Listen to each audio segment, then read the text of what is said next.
Hi, Transition Age family. Welcome. Good morning, good afternoon, and good evening from wherever you're watching us. This is segment 2 of Arthur's story. Arthur is going to introduce himself. He is a lawyer, a pastor, and a PK. So he's going to say hello to our viewers. And we had stopped where he has joined campus, and he's going to take us through his story. You need to go and watch the first segment to be able to track where we have reached. Welcome, Pastor Arthur. Thank you. Arthur, I reached there again, and I'm so glad to be here. Yeah. I think we had stopped at a time when I was joining campus. So I do my senior 6, and my dream growing up, I wanted to be a lawyer. So I used to tell my brothers, my cousins, my parents that I'm going to be a lawyer. And they would tell me, no, where you from church schools, how are you going to be a lawyer? That is for people in Kampala, in those big spaces whose parents have a lot of money, who have gone to good schools. And see, what is interesting is that I had never known what lawyers do. I had not known who they are, because I didn't have anyone to look up to who was a lawyer. I had not seen any lawyer, how they dress, how they look like. Of course, they will never had a television set, so I never even watched what they do. But in one way or the other, I think from around people, I kept telling people that I'm going to be a lawyer. They just laugh, like, you, who is even unable to talk? Because I told you I used to stammer a lot. So even speech was a problem. So all things were working against me. And what they were not aware is that the Bible says that all things work together for the good of those that love the Lord. Absolutely. I can testify that that is my word that exactly describes who I am today. So I do my senior 4, I pass, I go to HSC, I got, I think, 16 points. Then I filled one course at campus that was law.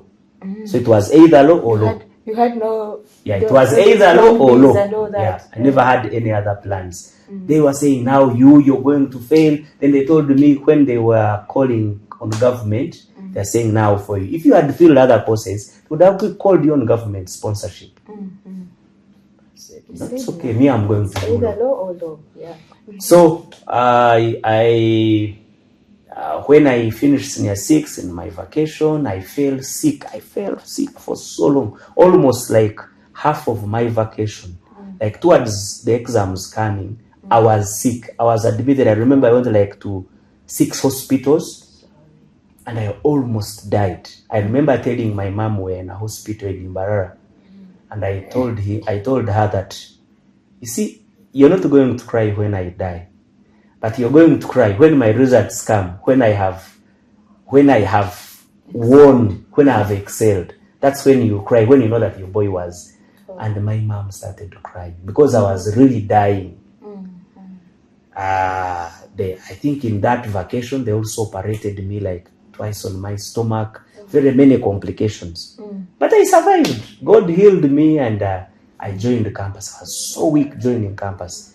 I remember my father asked a lift to my bishop. My bishop gave me a lift. I'd never been to Kampala. My first time to cross to Masaka, to cross Kafu, is that's river? The Ruera. Ruera. To cross was when I was coming to campus. I came in my bishop's vehicle. He brought me. I remember when we came to that Kampala road, after KPC, there used to be, before Shell, on that stretch on Kampala road, there used to be a restaurant called The Chef. It was a very big restaurant there. I don't know whether those guys are still in service. I remember that my bishop bought me food. They were buffet. I had never been on a buffet. You had to serve yourself. I was serve myself. I was like, what do I do? Saying very many things with my man. Oh, God, piled things on the plate and what? And I went and sat and I said, no, the bishop called me. Come and sit here. Sat near the bishop. And I ate my food and I finished and drove me to UCU. Hey, you are married now, UCU. Yes. So drove me to Mukono to go and report for for first year. Law. They had admitted me for law. So I reached there, and which year was this? This was 2002. Okay. Yes, I think so. So I report at campus, fresher. Reached there. I remember one of the people who were working at UCU, who knew me, because was working at the university, was also a child of a reverend. Okay. Looked at me and said, "No, I think I don't." They either, but you know, also in reverends they have also classes. There are reverends who have means. There are also those who the katerango, the ones that we call the drum beaters. Those ones really they are hustling. They're hustling. It's really a life of hustling. But there are those who have means. So I think she was a daughter of those with means. Looked at me and laughed. Says, nimwepanga, meaning, You have come and you don't know your levels. So asked me, she was those that were research, which course have you come to do? I told her, she laughed. Said, are you going to afford the school fees? Because she knew how much my father was earning. She knew my family. And she was really, from the heart of hearts, I don't say that she was, but she was saying that from the heart of saying, really, are you going to afford the university fees? I could say she was right on the perspective of having known where I come from, my family. She was right because there were no means. The means were not there. Yeah. I want to tell you that I am the first child of my parents to go to university from senior 6 to university.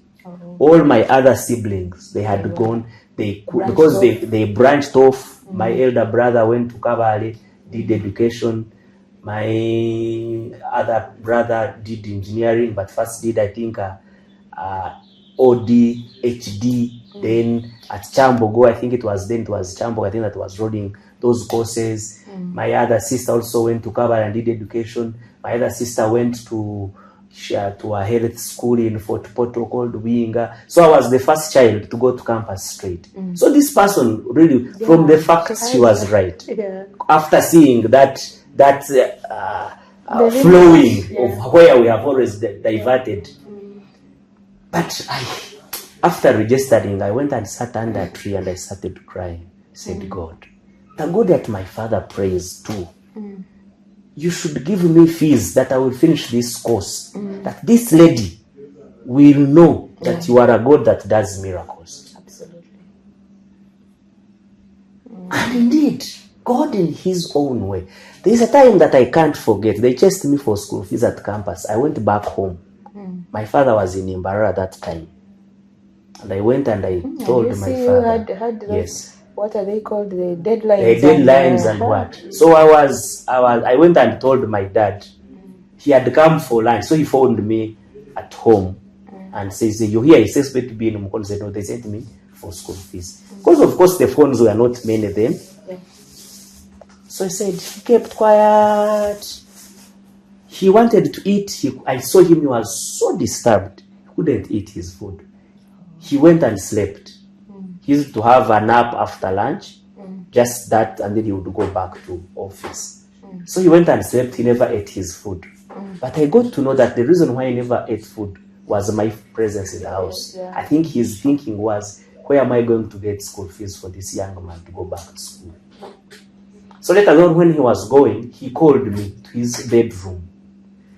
Now, his bedroom was kind of a court, disciplinary. There used to be disciplinary hearings in his bedroom. All those things were happening. So when he called me, so he called me. And when he called me, he was praying. I joined him and we continued praying. He prayed. And after that, he says, God is going to provide. Don't worry. So he went to work. So he tells me that one of his friends called him and told him that he wanted to give him, the Lord led him to give him something. The amount of money that he brought, remember our time, our tuition that we were paying then was 750. So he gave him, I had paid some portion, so the remainder was around 610. I remember well, 610 was the amount of money that I wanted to go back to campus. That's what he gave That guy gave him, I think, around 600. Wow. Around 600. By then, that 600 was a lot of money. It was. He gave him that money in the evening. My dad came and says, I have your money. I said, why is it? I told you God is going to provide. He provided. I went back to school. I was so happy. Wow. I was so proud of my father. I was so proud of the God of my father. I was so happy. And these things kept on happening to me, and they started helping me in the transition to trust in the God of my father. Yeah. Because he had showed me through his life. Every time we would tell him what we are going through,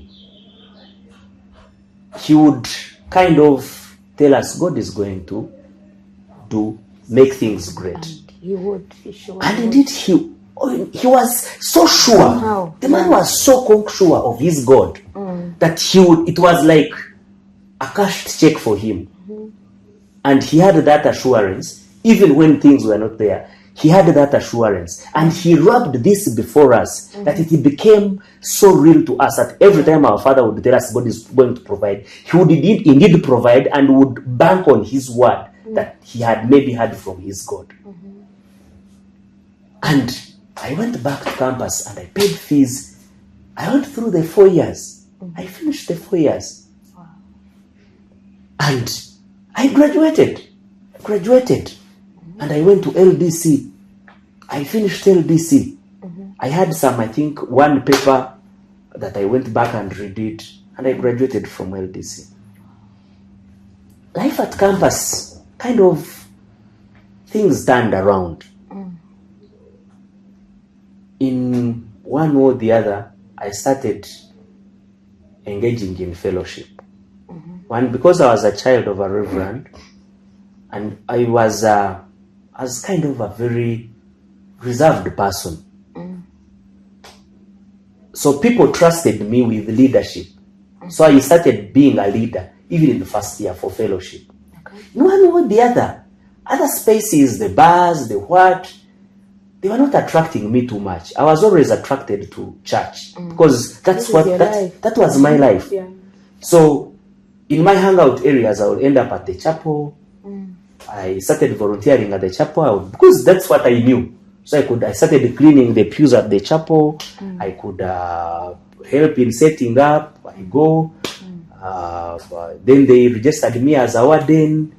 Then I became a leader in fellowship. I started being entrusted with a few roles here and there. I got our chaplain, assistant chaplain then was also a PK, who is now a provost at All Saints. Now, actually, my chaplain is now the current bishop of Kampala Diocese. Oh. So it is working. It is working. Yeah. So we started having that close relationship. They started trusting me with roles, responsibilities, running chapel, running this and the other. And my other old life, I started moving away from it. Moving away from a step by step, and I left the other life that I was living that was double standard. Now I started being serious with God. So at what point do you now start overcoming, this personality of, first of all, the anger management? Yes. Then you're able to speak. Take us through how you got that in place. What I could say that as you grow older, you begin making judgment rightly on things that concern you.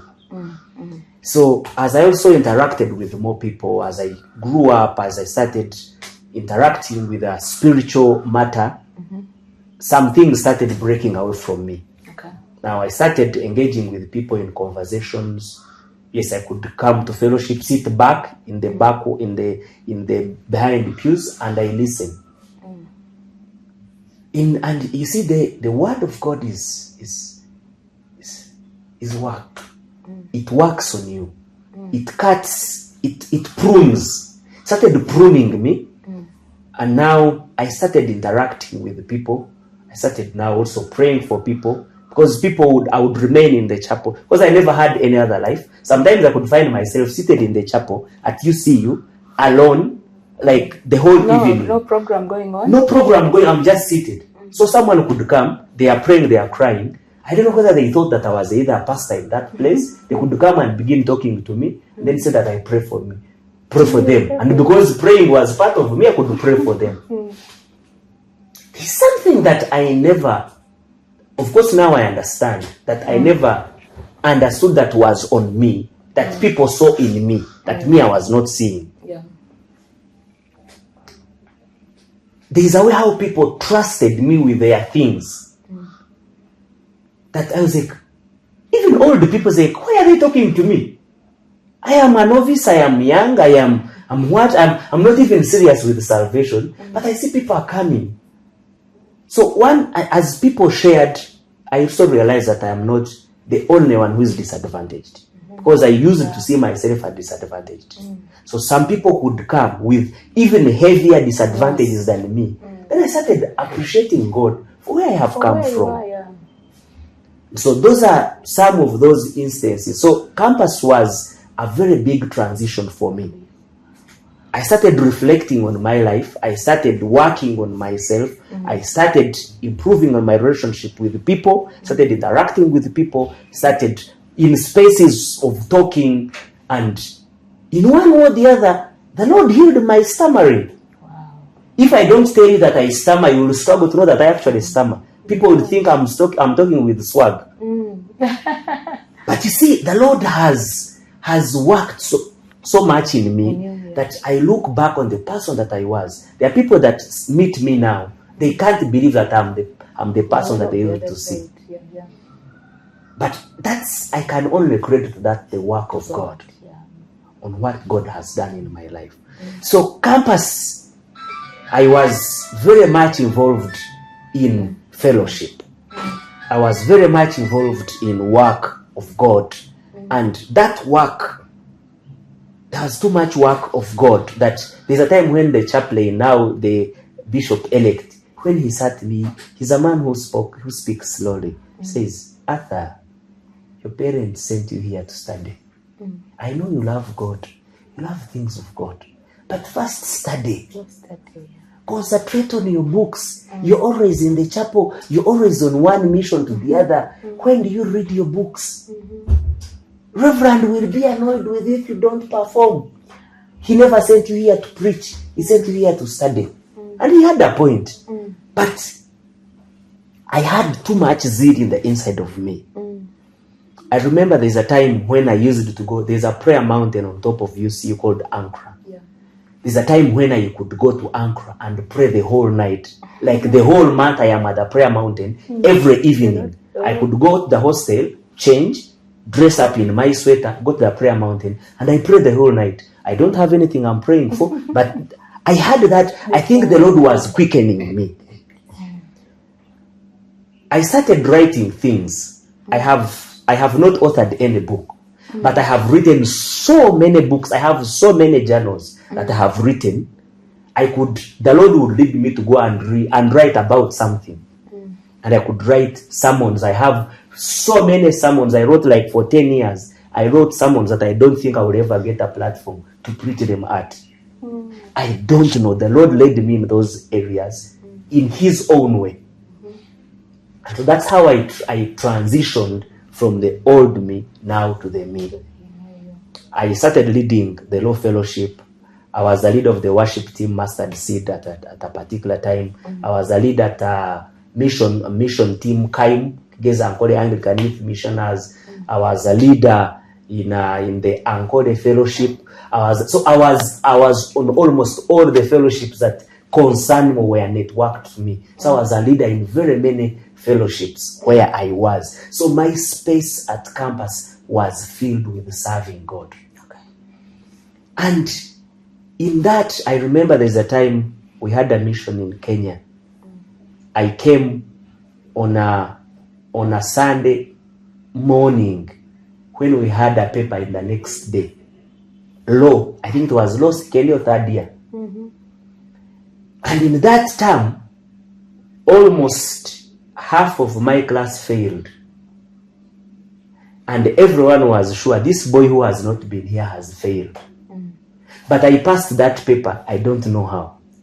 But the Lord gave me a way. The way I could go and serve God is the way I could go and borrow books and read the whole night. It was so interesting. I could read, I could serve, I could. So my life at campus was really about serving and reading, and I became a different person. I will tell you, when we finished campus and I went to LDC, I said, now I'm going to go to LDC. I want to concentrate on my books because LDC is so hard. I want to go and read, and I move out with the distinctions. So I go to LDC. No, LDC is our time. It was UCU, Makerere, UCU, and I think KIU had also started bringing in. I don't remember if we had the KIU, but I remember it was UCU and Makerere and UCU that were bringing that LDC. So when we were there, they said now, because now people from UCU, people from Makerere are all coming together in fellowship, and now we had to start a fellowship at LDC. So they said now this week, they announced, this week we are going to fast and pray, as I'll be believing God for our leaders. So I said, I'm not going to fast, I'm not going to pray, I'm not going to come for any of their meetings, because I know the moment I go there, they're going to choose me as a leader. So I never went in any of those. I ate my food properly. I never went to any of the meetings. On that Friday, when they were going to select leaders, I said, let me go there to see the leaders, our leaders that they have selected. So they prayed. There was a former papa of that fellowship, who is now a pastor in the Netherlands, called Chigun. He's a very close friend of mine. He's also a lawyer. So he had come like to pray with us and commission us, that because he was the former papa of the former fellowship. And also, so they are supposed to introduce the new committee that is going to lead us in our year at LDC. So they read all from the mobilizers, from farm leaders of the fellowship, prayer secretaries, vice chairperson. And me, I was in the corner. I used to like the corner very much. I seated in the corner with my head on the desk. I was sure no one could. And then you were not chosen. I was not even supposed to be there, but I just came nevertheless. And then Papa Chigundu said, our papa want to announce you to our new papa. Ladies and gentlemen, let us all get on our feet. Our new papa is Arthur. He never even knew my other name. Wow. I don't know what happened. Me, I thought there is another Arthur in the fellowship because I've not been part of it. So me, I kept on my desk. Had they chosen you in absentia? I have no idea. So they said the man of God is meditating. He's even in the corner praying. Was so That's annoying. when you realize. So he came and tapped me, saying, well, you are our leader. Hey. And I said, God, what do you want with me? This was my space to read my books and I became a leader. So leadership, especially church leadership, has been trailing me and following me almost all through my spaces from campus days up to today. You mentioned you had given your life to Christ quite a number of times. Yeah, severally. And usually most of these times it's not intentional, it's just something we are used to. So at what point do you recommit yourself to Christ and you're like, now, this is it? So what I vividly clear, that time in senior one at Timbarai School was a very big space for me of turning around. But the things, and I started kind of joining the chapel, the team, the chapel and what, but I wasn't that serious. Okay. Again, now at campus is when now I kind of connect.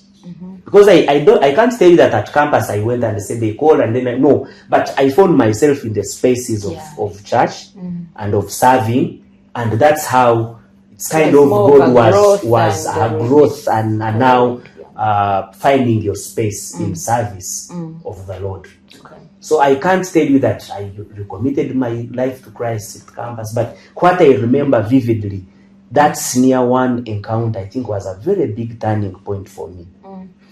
And then now what was happening. And I finished campus and I started with my friends, we started an office in Mukono. So when we were at LDC, we had we came together. Are we going to look for jobs, or we can even create jobs? So the Lord led us. We started looking for space. Remember, my brother had bought. He was doing research. He had bought a big computer, CPU, very big CPU. It was that time the monitors for what were so big, the CPU. So he had given it to me to do my research at campus. My study at campus, we used to do research. So I had that computer. I remember I sold that computer.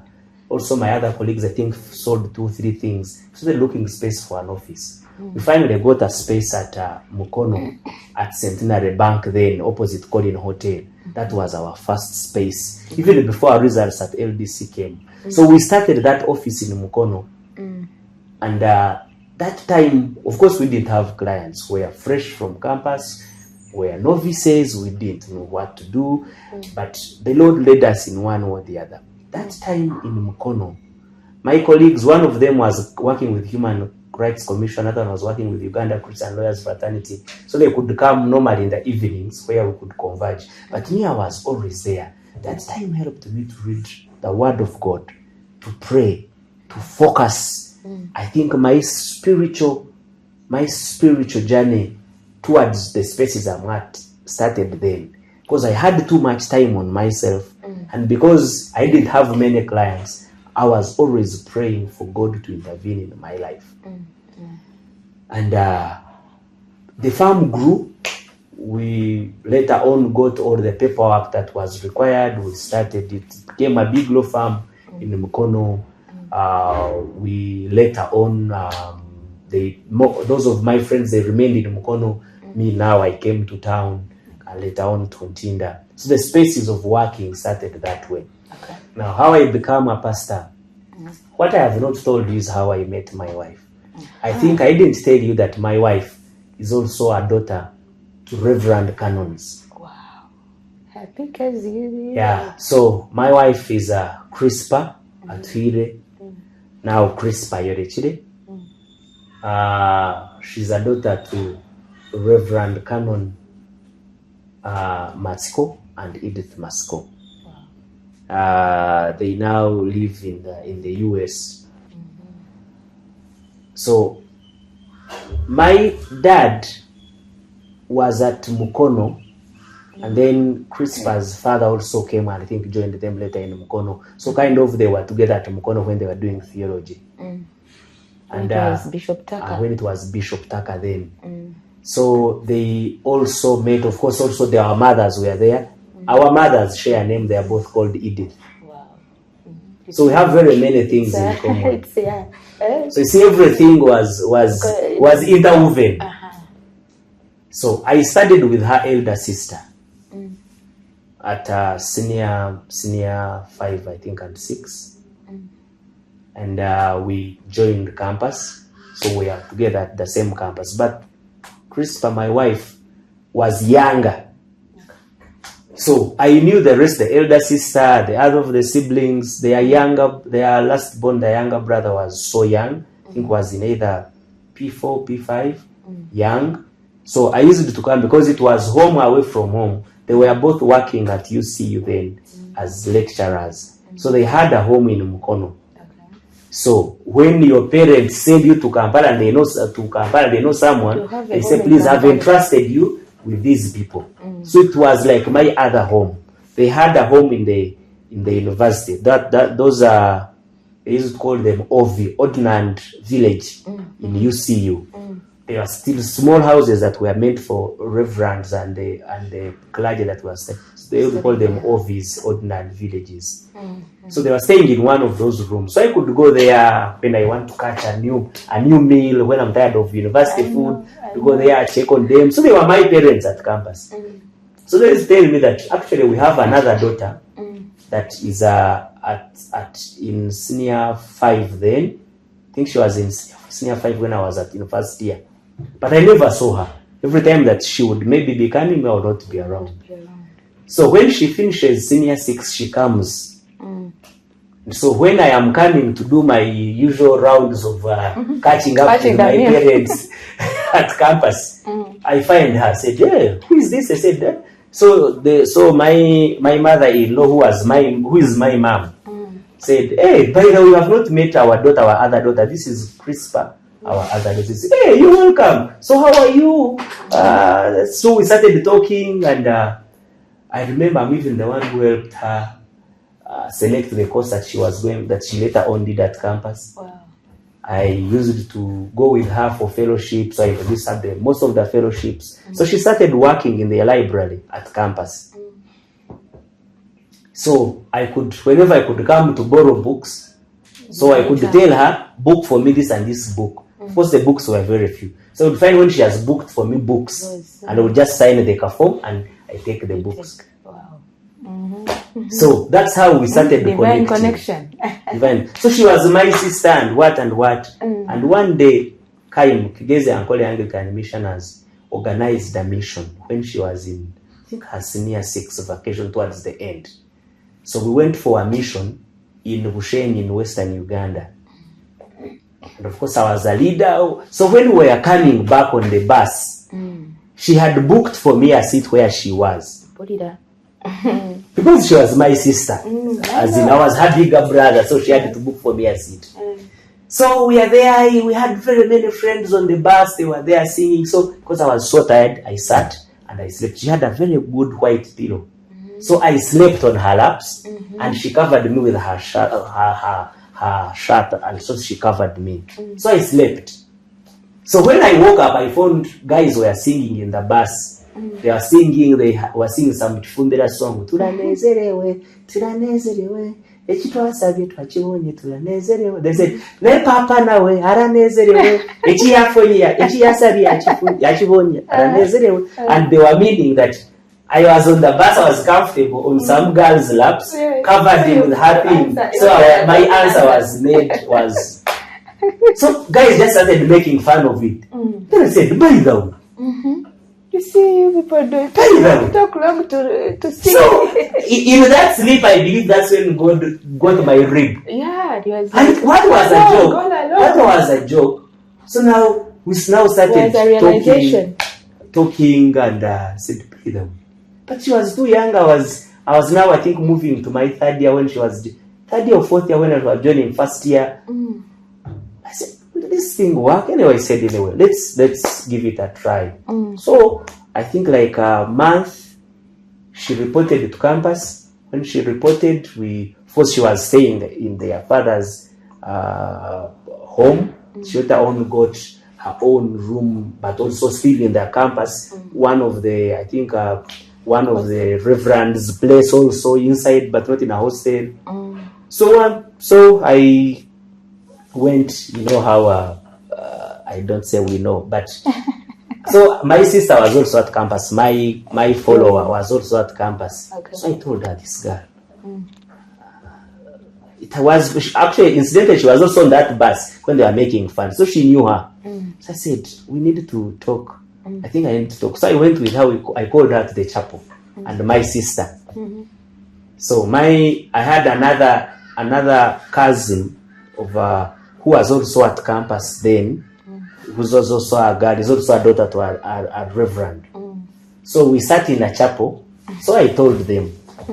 So I said, "This is Charity, my sister. This is Blessed, my sister, and this is Crispa.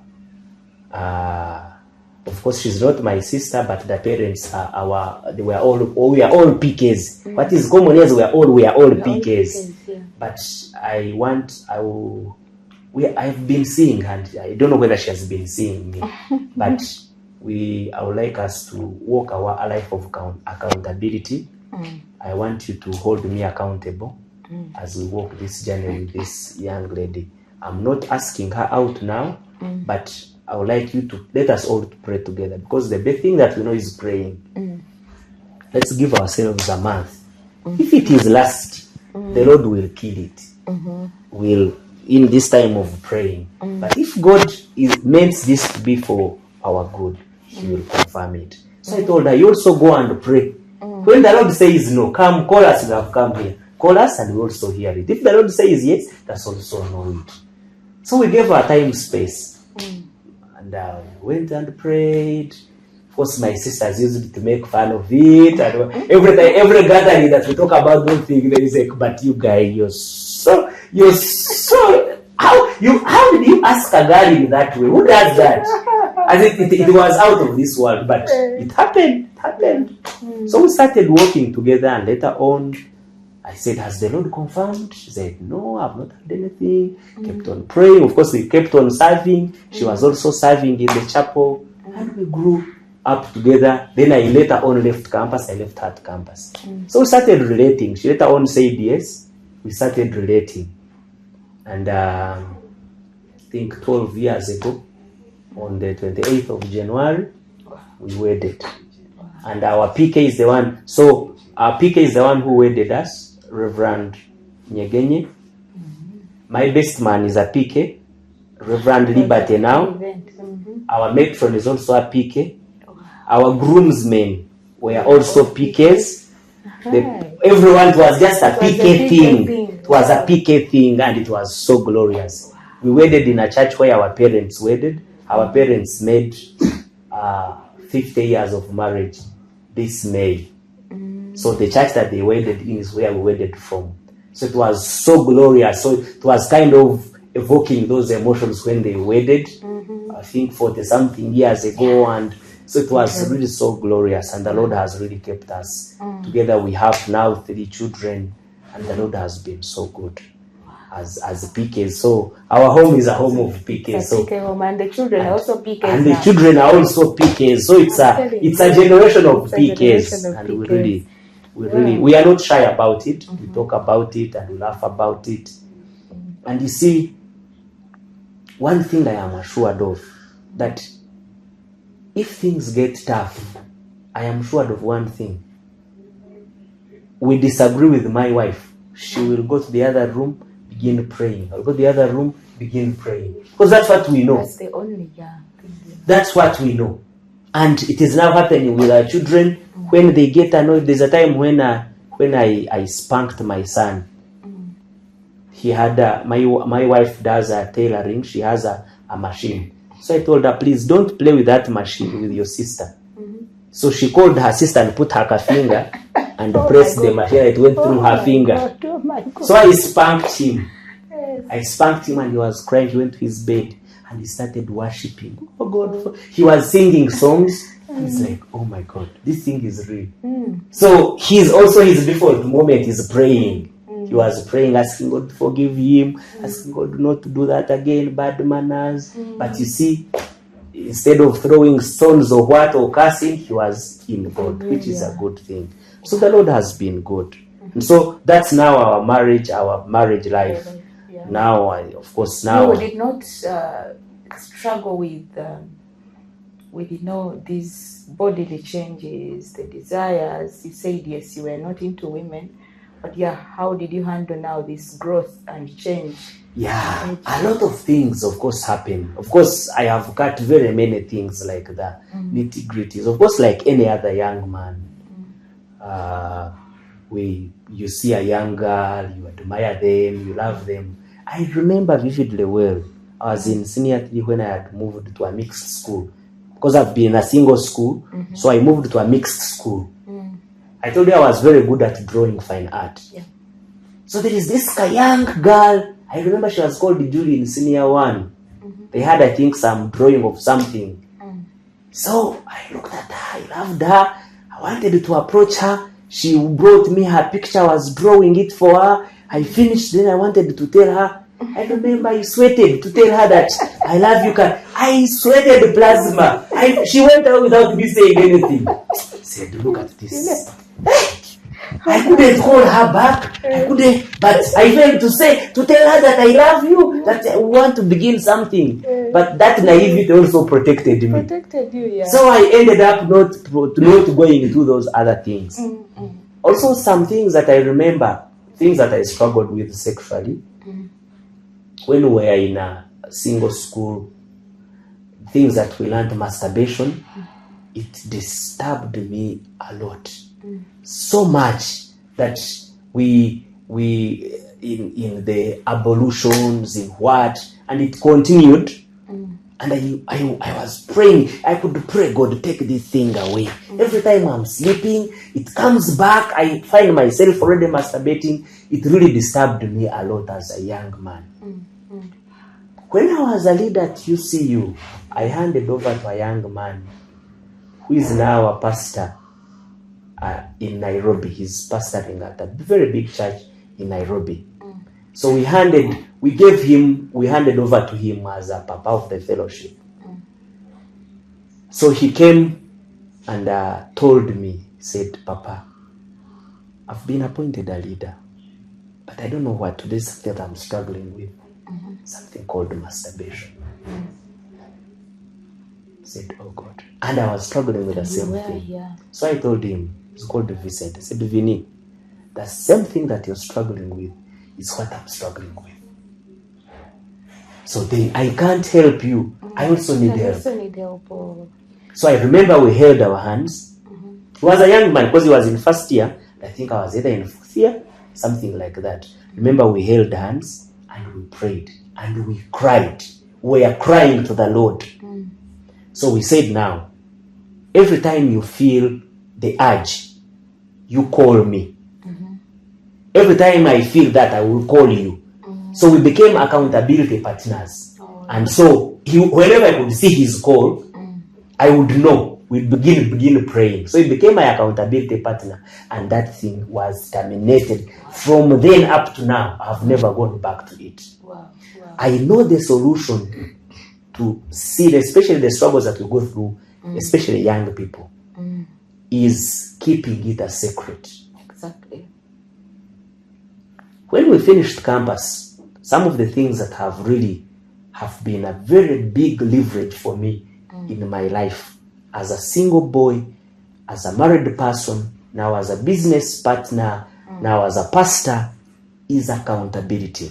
So when we finished campus at LDS, I told you I became a leader. With the fellowship members who were men, we formed an accountability group called Extraordinary Gentlemen. Now that group, very many ladies, we could have meetings where ladies would complain, church boys, they are boring, we go to date, they begin telling us the Bible. So we started now as an accountability group. How do we remain in Christ? How do we work on ourselves to be better men? So we started meeting Sunday evening. We meet on Sunday and then also Monday in the evening. For those, because we started now all after campus, we maybe started working here and there. So we are counting on 3 things. 1, your faith, your finances, and your family. Faith, family, and finances. The 3 F's. So we could meet and say, tell us about your faith. How are you walking with the Lord? What are you doing with your finances? What are you doing with your family? That was great. So we never had families then, but you could, if you're in a relationship, if you're looking at someone, you could openly bring it to the brothers. I remember we started, I think we were 9, we became 12, we became 15, now we are around 30. Wow. So we started meeting. One, we could say, please, don't rebound a shirt. Wash your underwear. Make sure you have 2 hankies in your pocket every day. Even up to now, I have 2 hankies. It has stuck with me. It's just like a golden rule. 2 hankies I walk with. It's like a must. Men, wherever I have 2 hankies, it's a must. Even when I meet any EOG, I have a right to ask you, do you have their handless? What? It just became, so we started accounting. We could look at, please don't rebound socks. Buy a deodorant. Make sure you have brushed your teeth. Hygiene. Have some sweets. In case you're fasting, get some sweets and begin. Because we are also men. We could pray. We could fast. At least don't have something to make your breath fresh. And that group has kept us together. Up to now, I've been meeting for the last 15 years. We meet every Monday religiously. Even yesterday we met. We meet. And we account still on those three things: faith, family, and finances. Up to now, that accountability group has kept us in check. Even when I am a pastor, if a member of the EOG hears that something has gone wrong, he has a right to call me and hold me accountable.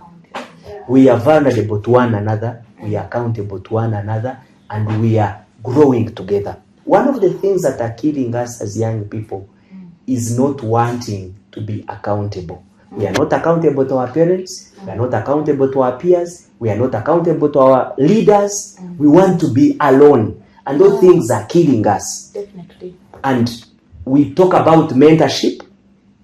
You can't be mentored if you're not accountable. We have people we admire. I have many people that call me their mentor, but they have never come to me. So how do I mentor you by Bluetooth? I know. I can't mentor you by osmosis. We have to have parameters. If I become your mentor, we need to come and have parameters. What are those things that we have to? What do you want me to hold you accountable on? Are you walking sexually pure? That conversation, the moment you bring it with the young people, you will cut ties. They don't want to talk about it. True, yeah. And we are struggling. Struggles, yeah. That's where the biggest struggles are. We want to talk about how are you keeping? Do you have any confidence with your eyes? Those are the big questions that we ask. How are you using social media? Which things are you watching? I say, if you want us to be mentor-mentee, I want to see your phone. I want to see in YouTube. Things are you watching? If you're not willing to do that, then we are not ready for that relationship. Yeah. Because we want, if I am going to mentor, we need to walk a particular life. Where are we going? We need to be knowing. If it is, there are those who come and what they want is just maybe professional mentorship. If it is that, maybe we'll agree. We'll just talk about how are you doing your case file, how are you doing. But if we want to walk in that actual mentorship of grooming you to be a responsible person, to be a person that is going to be in charge of your generation, we must have parameters. So that golden rule is that you must make yourself vulnerable to someone. Open up to someone. Now, coming to men, we don't want to open up.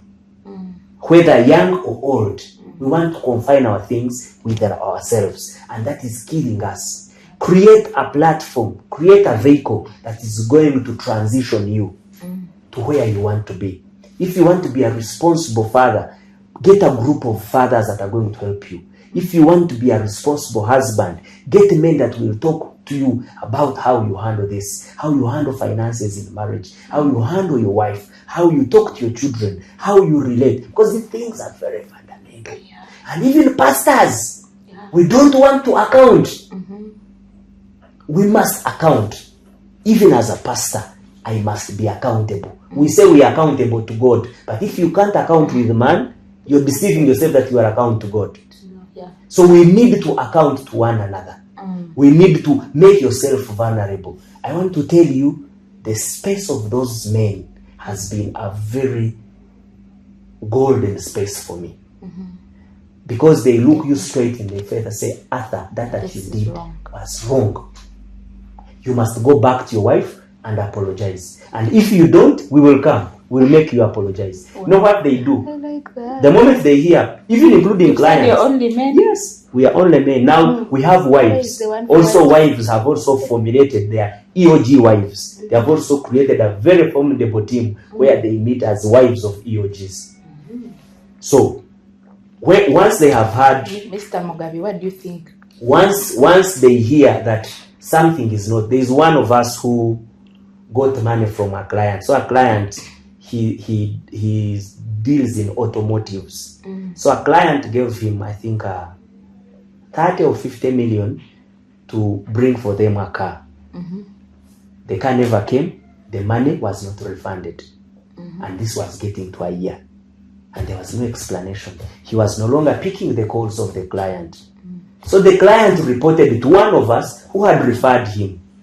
So we called him, said, Chief. Now, as a rule, as men, we get to an expensive hotel. We eat as we talk about your matter, and you pay the bill. Yeah, you pay the bill. Hey, and we are here for you. We are here for you. We are going to eat, and we will eat big. Someone that has taken long without eating fish, they want to eat it because they are coming to talk about your matter. Better avoid to be in that situation. So they say, what happened? First tell us, before we protect you, want to know what happened. Said, you see, this and this and the other. They also, the other side in Dubai, they duped me. Said, okay, how much was the money? Said, it was 50 million, okay. So what do we do? What are you trying to do with it? Says, now, I have also imported another car for them, but it has taken to be here. Oh, it is in Mombasa and don't have money for clearance. How much is the money that you need for clearance? It is this much. You said, okay, I will get for you that money. When I'm going to return it, sign an agreement to return that money. They will solve your problem, but they have talked about it. Now they call the client. Give us 1 week. Your car will be here. Your matter is sorted. And that's how they sort things. If you don't abide to that, we are ready to release you from our group. There are people who have moved. We call they refused. They are no longer part of our group. But also, one, you miss the fellowship, you miss the covering, because there is a time when you're going to be in need of men to hold you. Instead of waiting for 6 men to carry your coffin, you can have them carry you now. Alive. And you can create that space now. And you don't need to be old to begin that. Whether you're young, you can begin with a group of friends. What are they holding you accountable on? Can you transition through life with them? Like this program is called Transition. That space has been so golden to me.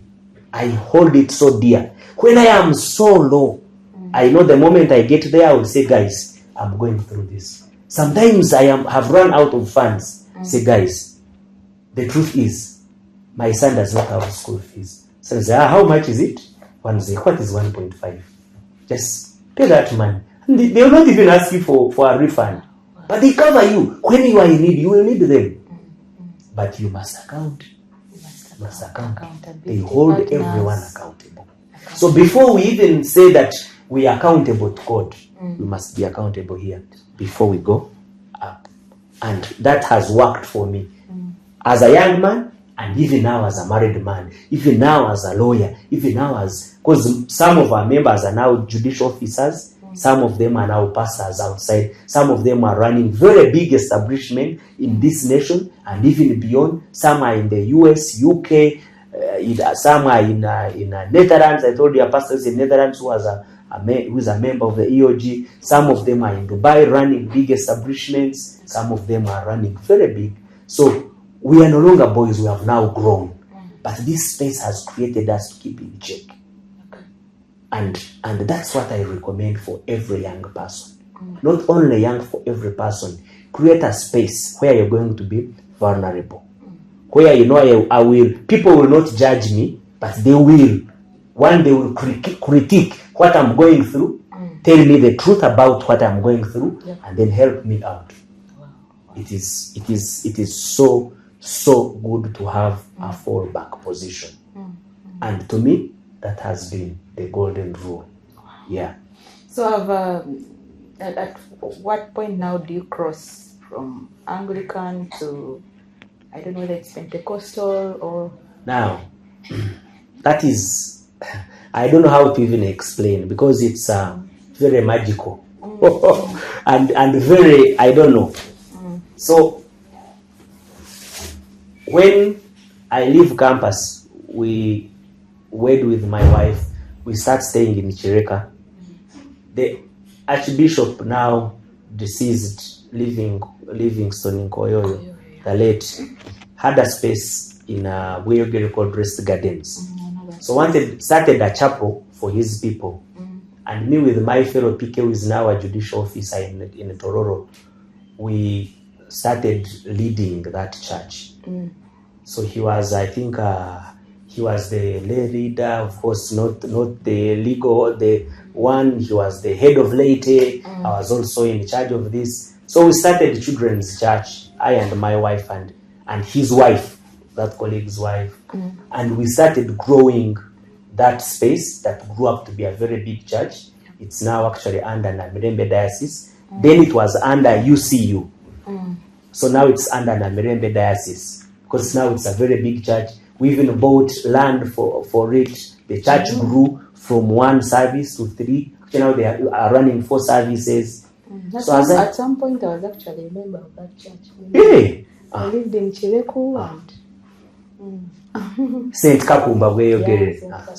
So that space. And the current is he called his Reverend Kansi Menao, who moves with the Archbishop. Yes. He was the Mubulis then.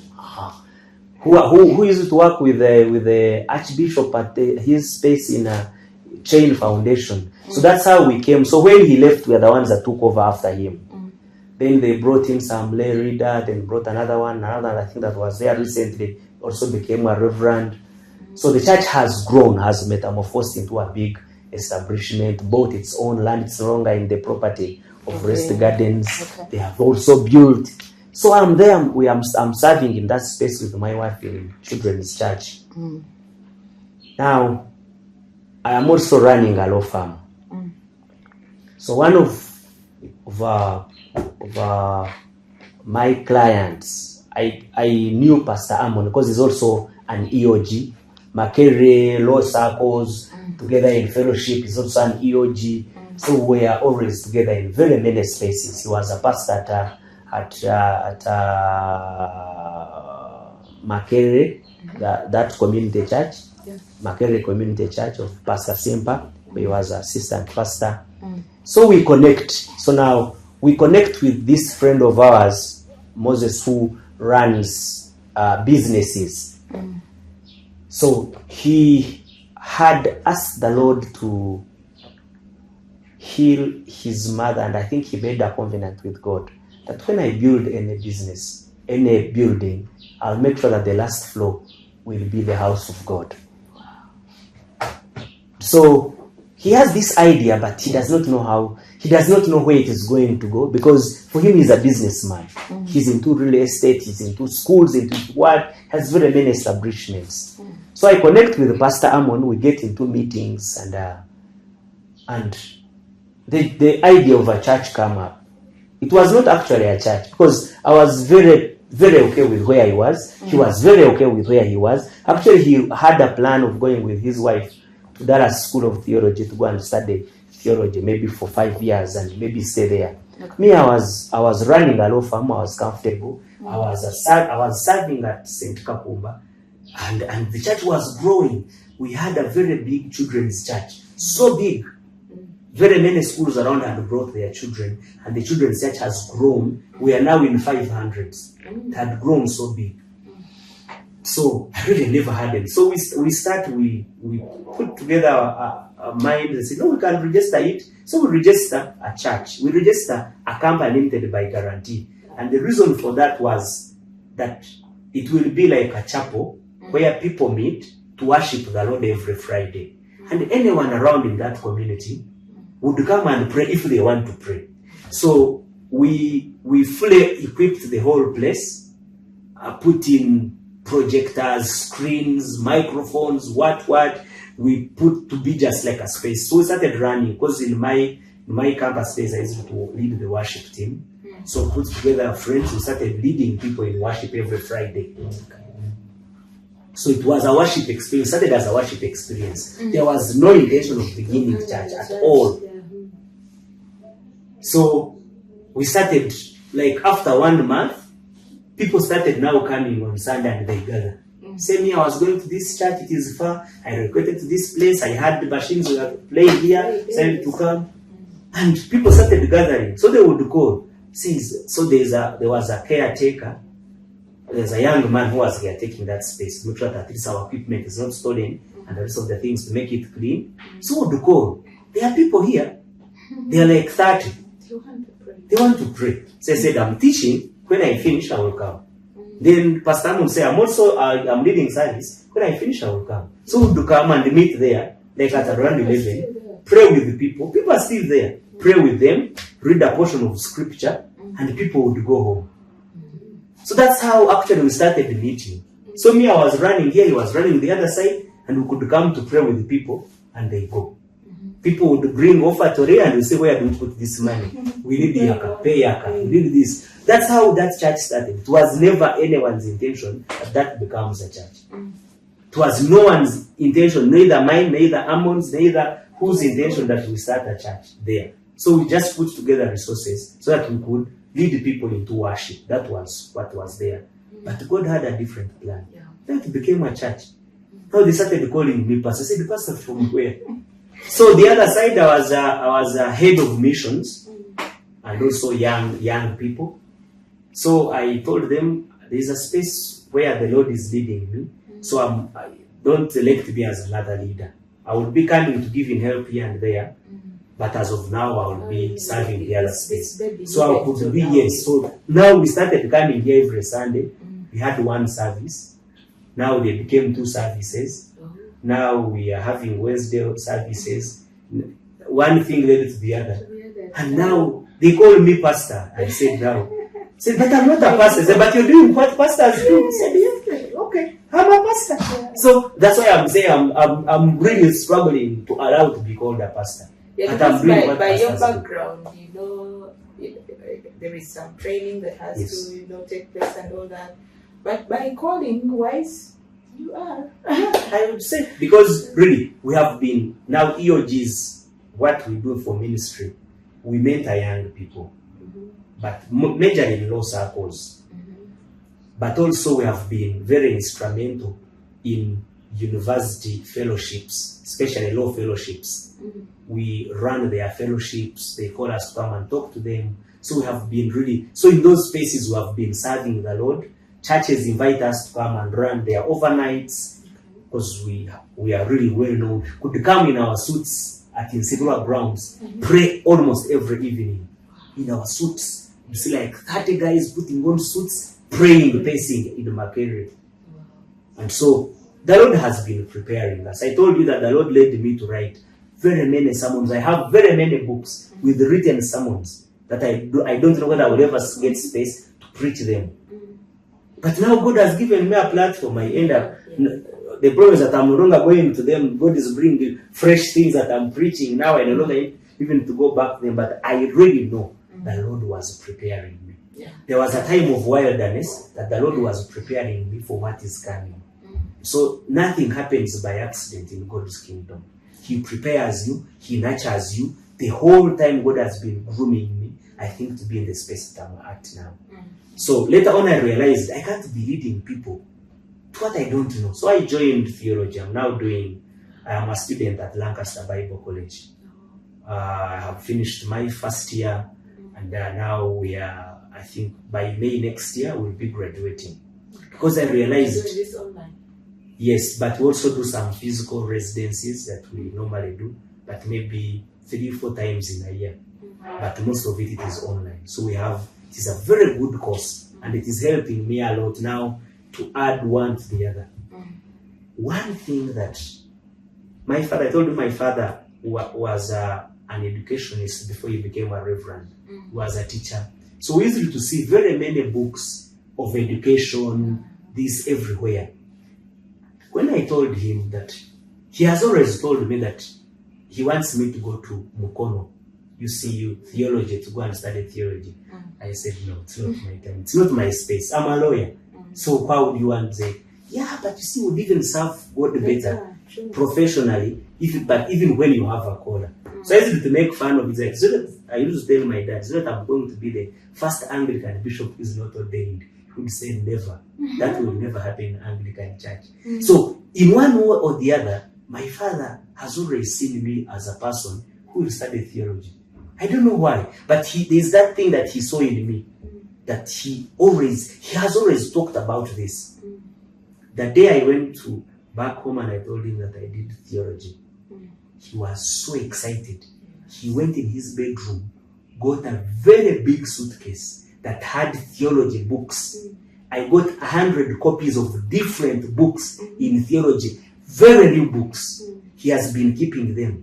So me, I want to tell everyone that my father has already given me my inheritance. He handed over those books. I have stocks of those books, and they are helping me in the course units that I'm doing now in theology. And my father is so happy about the life that I'm leading. So I always share with him that I'm now doing hermeneutics. Say, hey, you read this and this, it will help you a lot. Then now we are doing this. I'm doing some exegesis. Say, hey, okay. So which book are you now handling? What are you doing now? It's just like a very happy space for him. And I'm really so glad that I later on yielded to the call. But God brought it in his own way, without any struggle. He just led me. And even how I went there, a friend of mine sent me that flyer of Lancaster Bible College. Said, these guys, they have these good courses. Now that you are now leading a church, you need at least some formal training. Said, who will take me? I said, I applied reluctantly. They said, give a testimony of your life or what. Of course, writing is my thing. I wrote I think it was a masterpiece. Then they called me, the professor called me. Hey, can we have a Zoom conversation? I said, why not? So one thing has led to the other. And now I'm here doing theology. And that has been so good. So that's how I became a pastor. So I don't know whether our church is Anglican. It's not Anglican, it's not Pentecostal, it's Anglo-Costal. In between there. And that's the good one, by So, amazingly, there's a time when they wanted someone to be assistant provincial chancellor. So they outsourced me, they asked me to bring in my CV. I gave it to them, and the only disqualification was that the chancellor is from the West. The vice chancellor cannot be candidate from the West. So I disqualified. So I am there, I'm doing my own thing. The Pentecostal churches, they have an umbrella called NAFBAC. I'm doing my assignments on Sunday. I never even went to church that Sunday because I had a lot of assignments. There's a lot of work that we do every week, Lancaster Bible College. So I was doing my assignments. So I saw a phone call. This gentleman, who is one of the leaders, they were going to ordain their current archbishop. So he calls me. I see he was a commissioner at URA. He was, I think, I don't know whether he also was, I think, contesting for the seat to be an MP. So I knew him. We had done a course called National Transformation, Institute of National Transformation. So he was a facilitator, I was a facilitator there. So he calls me several times. What does Honorable want with me? So he picked his call reluctantly. He said, I've been looking for you for like a week.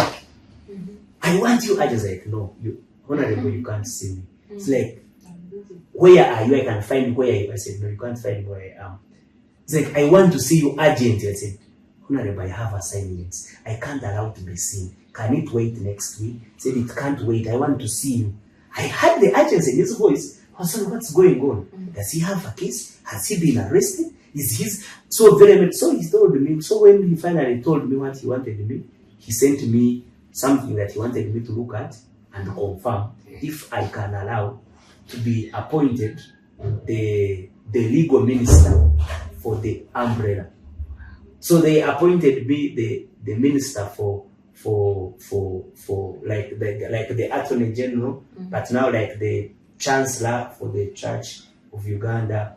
So like that. So to be leading the legal team to help the Pentecostal churches in legal matters. So I was appointed. That when I say, oh, these guys don't even know where I pray from. I don't know whether they have carried up even a background, so that I come from an Anglican church. But the Lord did his things in his own way.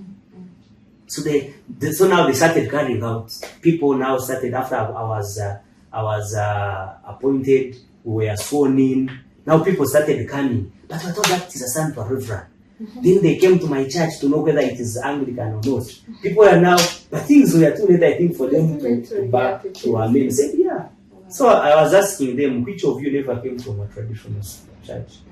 Let me know where you came from. Let me know if your father was Pentecostal. Most of them came from those churches. So I'm also here on these spaces. And I'm now pastoring a church. It's not an Anglican church. So that's where I am. So one thing has been leading to the other. And I could say, I don't think I am. I have any part that I have played has been strictly the Lord leading. So the word of God says that the feet of the righteous are ordered by the Lord.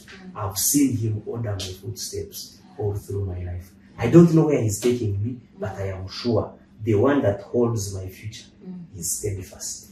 Where I am going, it is greatness.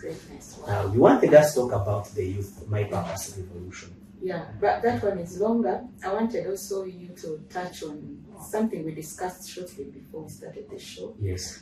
This misconception of a lawyer and a pastor is in church. You know, what we think about lawyers, they are liars. Yes. Actually, that's what we think of it. That's what is explain outside the lawyers and liars. So, could you educate us more on it for the viewers to know? The public knows, it seems the public knows one face of lawyers standing before the judge to talk on behalf of the other. And that is just like a small segment of what lawyers do. I think people see lawyers already in display when they are arguing for others. But that is not the only thing that lawyers do. Now, me, I do litigation. Litigation is just a small component of the entire get-up of the law system. Now, like at the law firm where I partner, I lead litigation department. But there are other departments that are running other things that don't even need to go to court at one day. So to a lawyer that is working in, for example, conveyancing, they are dealing in land, they are dealing in transfer of land, purchase of land, securitization, they are doing all. The person who is doing the banking is doing perfection of security, is doing these mortgages, and they don't even need to go to court at one day. To a person who is doing company secretarial work, is running in boardrooms with organizations, with NGOs. So there is a lot of work that lawyers do. We do advisory. That's why we are called counsel. We counsel people. We give people the peace of mind. So by the time I go to represent you, I have done a lot of work in you that you're now ready to be represented. So why the public thinks that you can't be a lawyer and a Christian is that the people maybe who foreign this segment of the law painted a bad picture. And now all lawyers, we are called liars. Me, what I stand for the truth. I represent people. For example, if you come and tell me that I killed a person, I want you to go to court and tell lies. You will not. Because you can't force me to represent you. I can select which case I want to take on. But also I can represent you in court. For example, it is a principle of law that everyone is presumed innocent until proved guilty. Until the court has pronounced someone guilty, that person is innocent. There are instances, for example, it might be true that someone killed a person. I'm driving my car on the northern bypass. I find thieves in the middle of the road. They begin smashing my glasses. I get something, either span or something. I hit someone on the head. I hit them twice. I kill them. I have murdered. I have killed. Self-defense. But when you find me represent, and now police has come because they have had a law, they have come, they have arrested me. There is a dead body. There is me. I'm holding a spanner. I have blood. I have killed, haven't I? But do I deserve representation? what forced me to kill. I was defending myself. If I never did what I did, they were going to kill me and steal my property. So the public thinks that person does not need defense. But if those are the circumstances, a woman is in a home, they starts fighting with the husband. The husband is having a panga, has already cut off maybe parts of her. She gets a hoe and swings it around and cuts off the neck of the husband. Or something of that nature. Gets a weapon and beats the husband. The husband died. That woman has killed. But if you are going to look at those facts, does that woman require legal representation? You will tell me she does. So who is going to represent her? I will be there to represent her. If I get to know that she has a genuine defense. Yeah. Of course, now there are cases that come through. Someone has sacrificed a child. We have had these very many cases of that rich man who sacrificed a child, thinking Masaka. Another one who did. We have had these cases of the wife who killed the husband. Of that case in Mukono of a boyfriend who killed their girlfriend and put them in the water tank. Those are there. They are there. And those, of course, they are the ones that are always in public outroot that lawyers are liars and they represent crooks. But there are those who are there genuinely requiring legal representation. There are those who are poor. There are people who are in prison, not because they are criminals, but because they have found themselves in the crossroads of the law. There are those who have been, for example, young people are being, now a young man is from overnight, from Watoto, maybe going to his home, and there is a crackdown. They get him on the street, walking back home, and they get him for idle and disorderly. Does he require representation? The answer is yes. So if you find me representing that person who is in custody, you think lawyers are liars. But there are people who are genuinely in custody for no good reason. A rich man wants to take a poor man's land, create things here and there. They take that poor man in custody. Do they require representation? Yes. There are very many people who require legal representation. So they are very big. And you can also choose to do other cases that are not criminal. For example, you got a loan from the bank, you have not paid, the bank has taken you to court. Do you require legal representation? Yes. Are you a criminal? No. There is a land conflict. We are neighbors. We can't agree on who goes where. We end up in court. Do you require legal representation? Yes. Do you require a lawyer who is a criminal or something? No. And you say there are very many things. You have been fired from your workplace. And there's no reason you were never given notice or something. Do you require legal representation? Do you need the services of a lawyer? Yes. There are very many areas that require representation that are honest, bona fide, and are on a proper legal standing.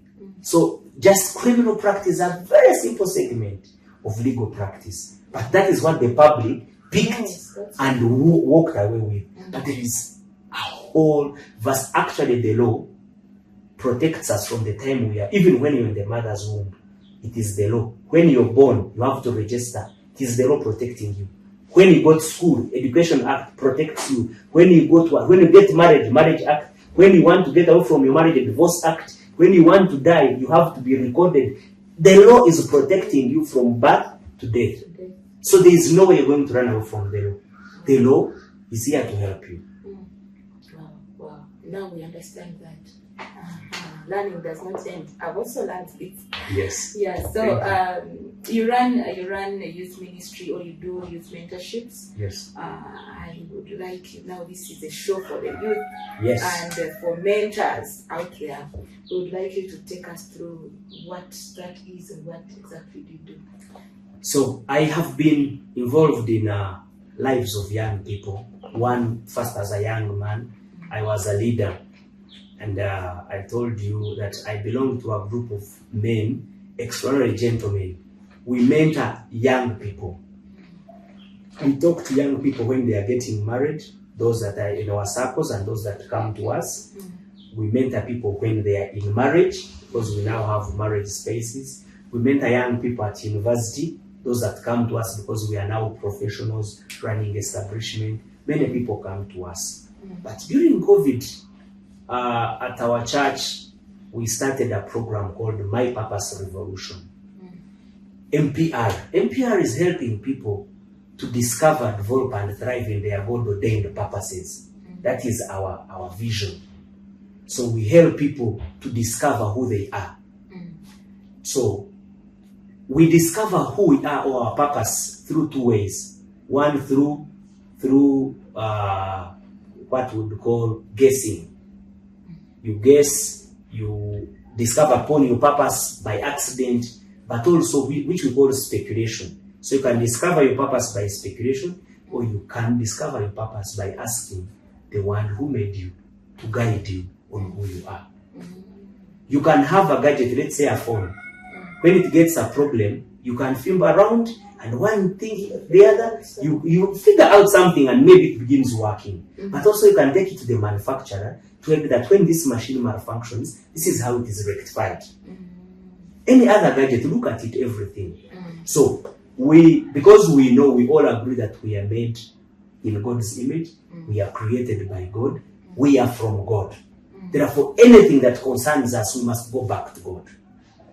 So we take you through 10 weeks of working together with you to discover who you are.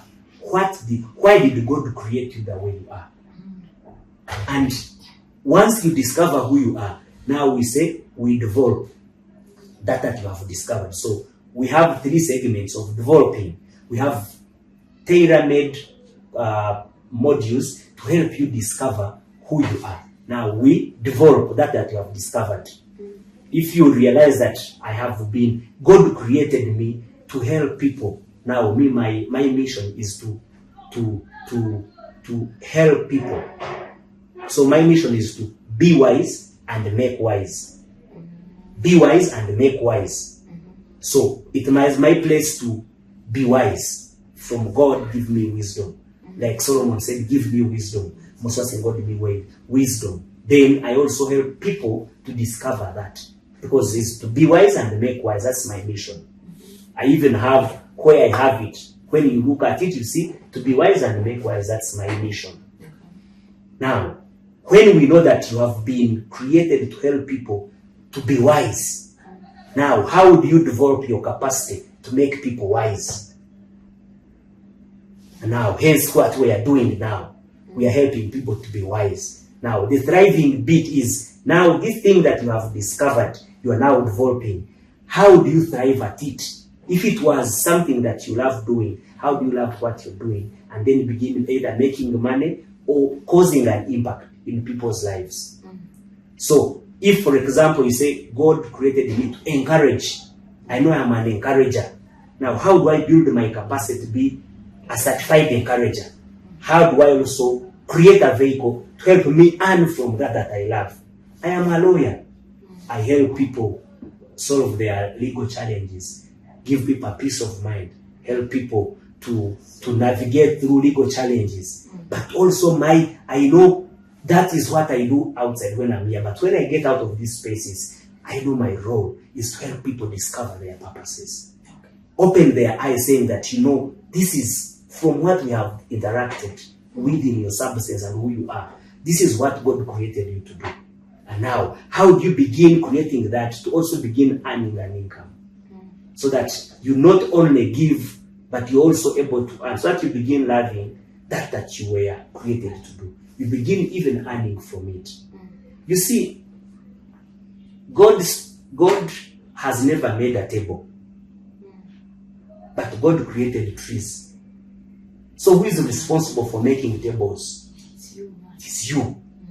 So when you go to God, you don't ask God, give me a table. He can't give you a table. He's given you the role. But He has given you the trees. It's your work to go. If someone said that cows don't give milk, they don't. You must go there and milk them. So the cow that doesn't say, come, I give you milk. No, you must go there, tether them, get a stool, sit on it, get a bucket, milk. So what we are helping you do is, now I know I have been created to help. For example, a person who makes chairs is not just making chairs, is giving people a comfort to sit and be able to tell their stories to others. That's the mission statement for a person who is making carpentry work. So what is your mission statement? To create comfortable spaces for people to sit and make meaningful conversations.